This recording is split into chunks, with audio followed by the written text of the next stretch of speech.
मजीद 4 अफराद इंतकाल कर गए। मरने वालों में 3 अफराद का ताल्लुक लाहौर और 1 का फैसलाबाद से है। तर्जुमान हुकूमत पंजाब हसन खावर का कहना है, माहिरीन के मुताबिक डी फॉगिंग के फवाइद कम और नुकसान ज्यादा हैं। माजी की हुकूमत के बरक्स खुलेआम स्प्रे नहीं कर रहे, सांस की बीमारियां फैलने का खदशा है।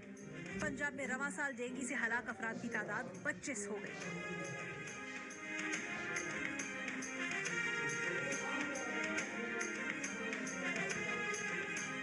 लाहौर सर्विसेज अस्पताल में डेंगू की मरीजा इंतकाल कर गई। बुरशा का अस्पताल इंतजामिया पर वेंटिलेटर मुहैया करने से इनकार करने का इल्ज़ाम। कहा अस्पताल इंतजामिया ने वेंटिलेटर देने से इनकार किया, जिसके बायस मरीजा इंतकाल कर गई।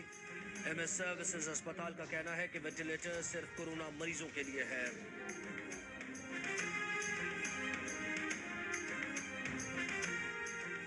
पाकिस्तान ने 10 करोड़ इंसदाद कोरोना वैक्सीन की खुराकें लगाने का संगे मील हासिल कर लिया।